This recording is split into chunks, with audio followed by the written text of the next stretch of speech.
Mother's sacrifice. My mom only had one eye. I hated her, she was such an embarrassment. My mom ran a small shop at a flea market. She collected little weeds and such to sell, anything for the money we needed. She was such an embarrassment. There was this one day during elementary school. I remember that it was field day, and my mom came. I was so embarrassed. How could she do this to me? I threw her a hateful look and ran out. The next day at school, your mom only has one eye. And they taunted me. I wished that my mom would just disappear from this world, so I said to my mom, "Mom, why don't you have the other eye? You're only going to make me a laughingstock. Why don't you just die?" My mom did not respond.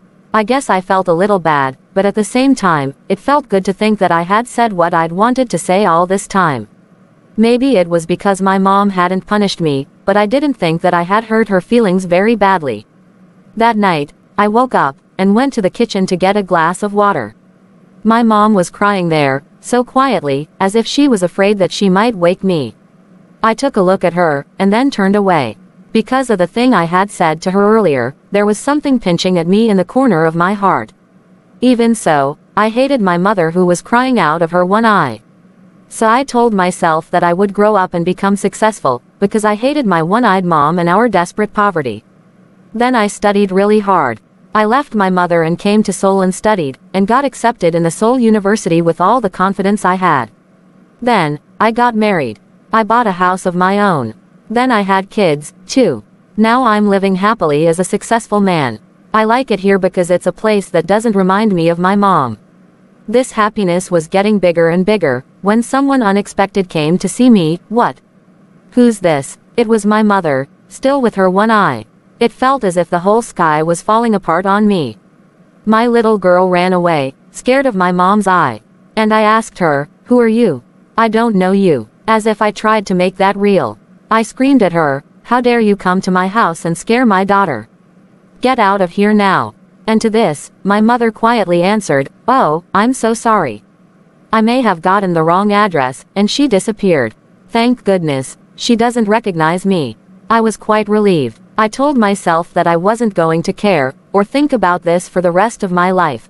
Then a wave of relief came upon me. One day, a letter regarding a school reunion came to my house. I lied to my wife saying that I was going on a business trip. After the reunion, I went down to the old shack, that I used to call a house. Just out of curiosity there, I found my mother fallen on the cold ground. But I did not shed a single tear. She had a piece of paper in her hand. It was a letter to me. She wrote, "My son, I think my life has been long enough now. And, I won't visit Seoul anymore, but would it be too much to ask if I wanted you to come visit me once in a while? I miss you so much. And I was so glad when I heard you were coming for the reunion. But I decided not to go to the school. For you, I'm sorry that I only have one eye, and I was an embarrassment for you. You see, when you were very little, you got into an accident and lost your eye. As a mother, I couldn't stand watching you having to grow up with only one eye, so I gave you mine. I was so proud of my son that was seeing a whole new world for me, in my place, with that eye.